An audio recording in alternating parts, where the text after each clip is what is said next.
birinizə salam dostlar. Kanalıma ilk dəfə gəlirsiniz və bu kanalı ilk dəfə görürsünüzsə, mən Gül Zeynalova. Azərbaycan Turizm və Menecment Universitetinin 2-ci kurs tələbəsiyəm.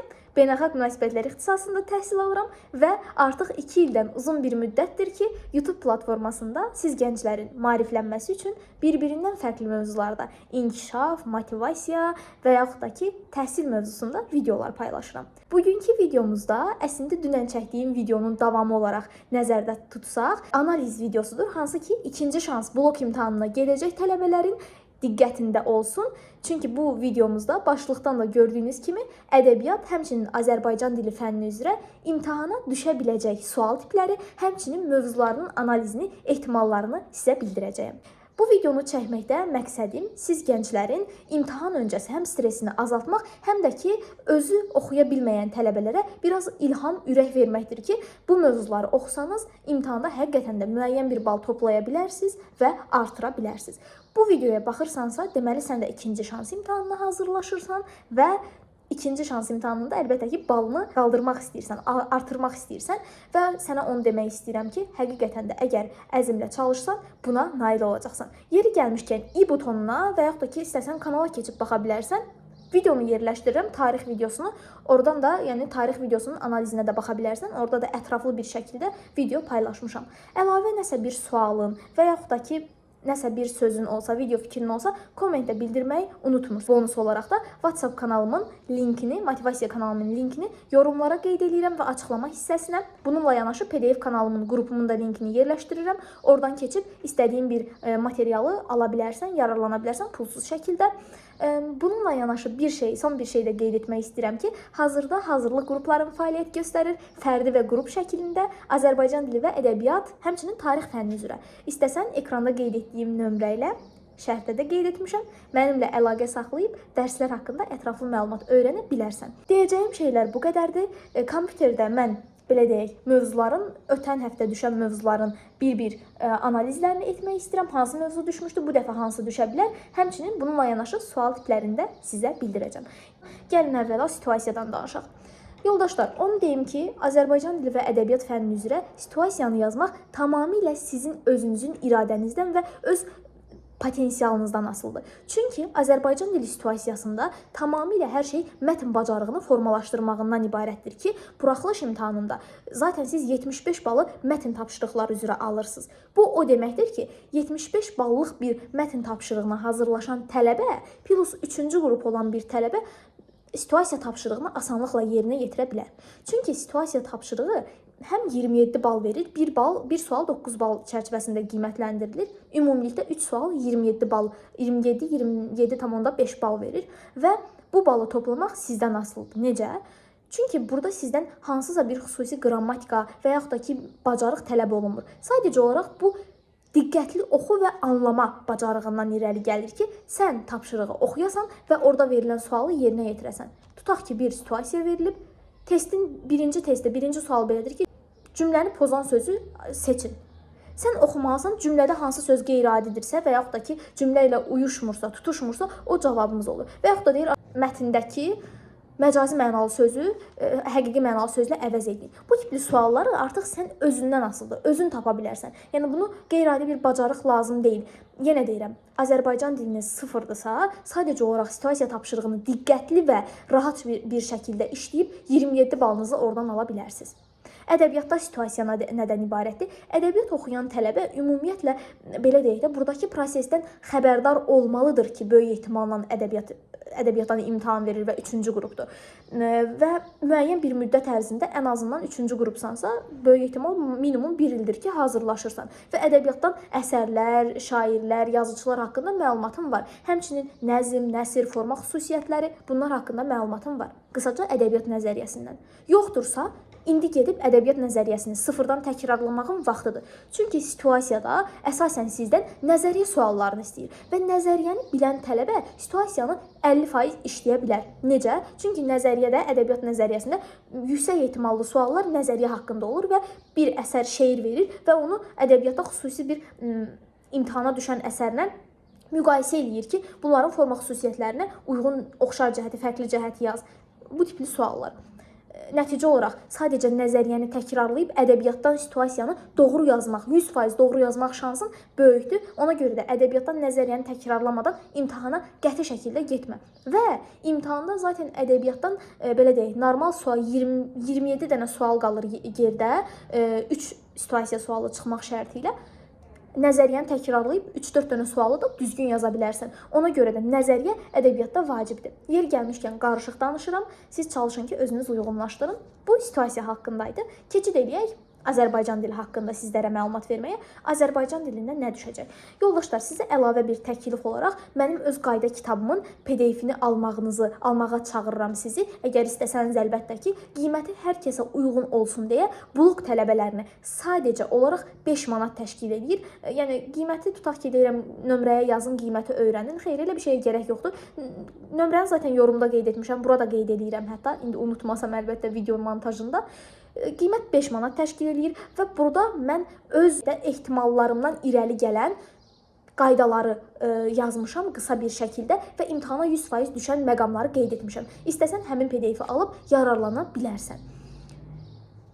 Bu başqa məsələ. Digər məsələ bundan ibarətdir ki, əlinizdə bir qayda vəsaitiniz olmalıdır. Azərbaycan dilindən 27 dənə mövzu, daha doğrusu 27 dənə sual qaydalardan düşür. Və qaydanı bilməyən tələbə əlbəttə ki, o sualların heç birini yaza bilməz. Ona görə də əsas məsələ budur ki, imtahandan öncə minimum 2 dəfə qayda təkrar edilməlidir sıfırdan. Təkrar edilib mənimsənməlidir.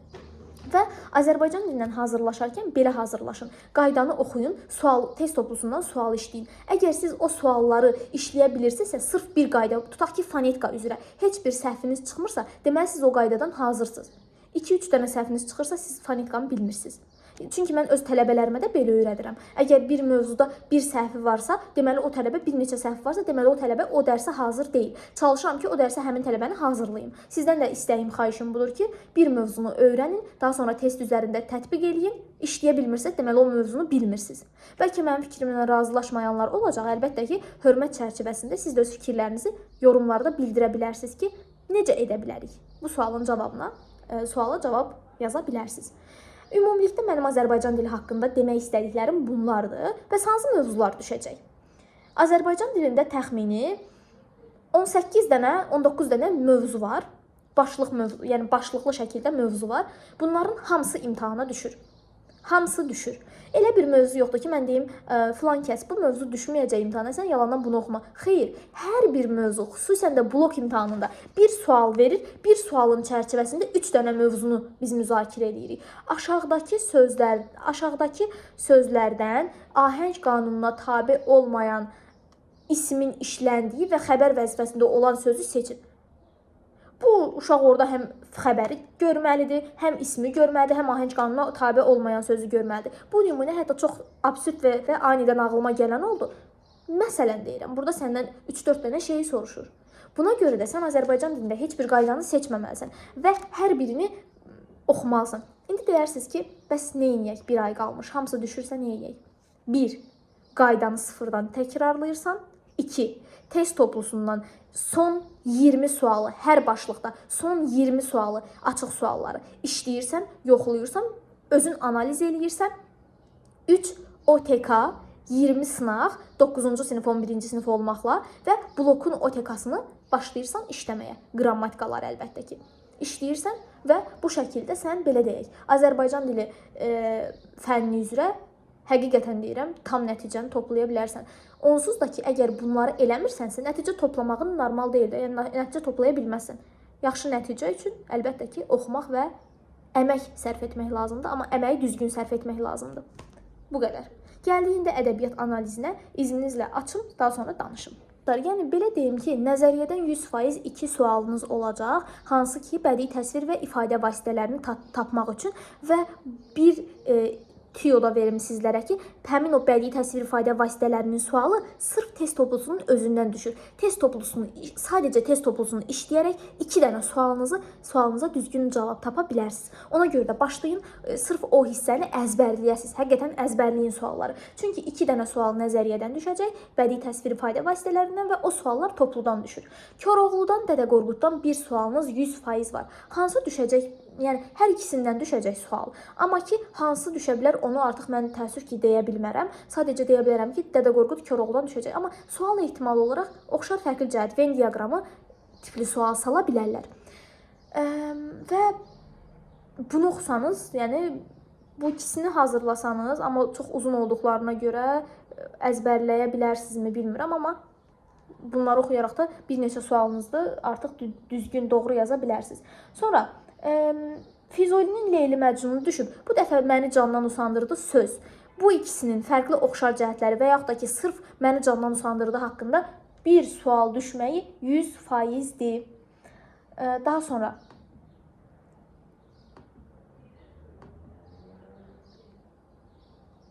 Sabirdən əkinçi düşüb. Sabirdən Türkün dili 99%dir. Türkün dilini gedin təkrarlayın. İmtahan sualıdır 99%.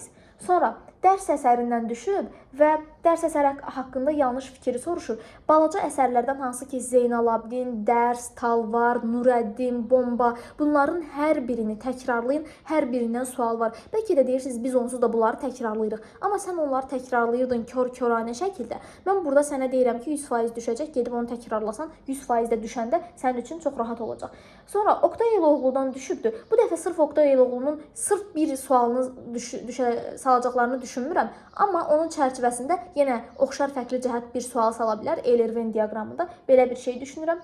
İblisdən sual düşüb, İblisdən bir daha sual düşə bilər. Anadan da sual düşəcək böyük ehtimalla. Hüseyn Cavidin Ana əsərindən sual var. Sonra Vaqif piyesi. Vaqifdən bu dəfə sual ardıcıllıq şəkildə düşəcəyini zənn edirəm. Ardıcıllığı, yəni doğru ardıcıllığı düzün. Belə bir sualınız var. Böyük ehtimalla nəzərinizdə olsun. Daha sonra Mir Cəlalın Açıq kitabından düşübdür. Elə hiss edirəm ki, bahardan düşəcək bu dəfə. Bahardan və vətən yaraları. Vətən yaraları bahar haqqında ortaq fərqli cəhət yenə sala bilər. Yəni hər şey sala bilər. O vətən yaraları haqqında obraz xüsusiyyəti sualı sala bilər. Vətən yaraları haqqında ardıcıllığı sala bilər. Vətən yaraları haqqında yanlış fikir və ya doğru fikri sala bilər. Nəzərinizdə olsun imtahan sualıdır. Sonra demədi, demə. Ağıllı uşaq nağılından düşüb, Çahargahdan və s. düşə bilər. Bu şifahi xalq ədəbiyyatına aiddir. Bunları təkrarlayın. Dəli Kürdən düşübdür, İsmail Şıxlı. Obrazlar haqqındadır. Obrazlar haqqında çox sual salıblar. Böyük ehtimalla burada ardıcıllıq gələcək gələn dəfə Dəli Kür haqqında. Elə hiss eləyirəm. Sonra Aldanmış Kəvakibdən düşübdür. Monsieur Jordan'ı təkrarlayın. 99% Monsieur Jordan'dan bir sual var. Bomba əsərindən düşübdür. Yenə deyirəm, balaca əsərləri təkrarlayın. Onlardan yəni, sual gəlmə ehtimalı böyükdür. Böyük ehtimaldır. Daha sonra yəni bu şəkildə. Əlavə olaraq da ədəbiyyatda olan əsərlər, şeirlərdən suallar gələcək. Hətta şeirlərdən, balaca şeirlərdən, məsələn, Yağış Yağarkəndi. Hətta burada bir neçə dənə əsas məqam demək istəyirəm. Bunlar ehtimal edirəm ki, 100% imtahana düşə biləcək tipdədir. Mən bizim anaları günəşlə tən tuturam. Əskər məktubu qaytarana borcunu. 100% bunlar var. 100% həqiqətən. Hardan bilirsən demək, 100% bilirəm ki, bunlardan sual var. Bir ədəbiyyat hazırlığı keçən bir şəxs olaraq, ədəbiyyatdan hazırlığa gedən bir şəxs olaraq düşəcək. Ana bacı 100%. Şəhriyardan 100%. 100% Şəhriyardan sualınız var. Nəzərinizdə olsun, dostlar. Nəzərinizdə olsun. Nəsimidən, Sığmazamdan bir hissə var. Sığmazamdan gələcək. Yadda qalsın. Zeynalabdindən bir sual var. Bu qədər. Bir şeyi unuttum. Çingiz Aytmatovu təkrarlayın, Manqurtu. Manqurtu təkrarlayın. Ondan da sual var. Deməli, bunlar mənim analizlərimdir. Yenə deyirəm, ehtimal etdiklərimdir. Hər şey könlünüzcə olsun. Çox da dərs oxuyub özünüzü, belə deyək də, yorğun hala, pis vəziyyətə salmayın. Hər şey ürəyinizcə olsun. İnşallah. Sadəcə tək duam budur ki, hər kəs oxuduğunun çəkdiyi əziyyətin qarşılığı qədərini alar. Hazırda 7200 nəfərə doğru gedirik. Çox az qalıbdır. 10K niyə də olmayaq? Qısa bir müddətdə zənn eləyirəm ki, iyunun axırına qədər 7500 olarıq. Sentyabra qədər isə 10K yox, çaşdım. 10K eləsəniz çox sağ olun, eləməsəniz canınız sağ olsun. Yenə deyirəm, nəsə çox uzatdım. WhatsApp kanalına gəlməyi, qrupuna qoşulmağı, dərslər haqqında məlumat almaq istəsəniz nömrəyə yazmağı unutmayın. Sağ olun, özünüzə yaxşı baxın. Bye.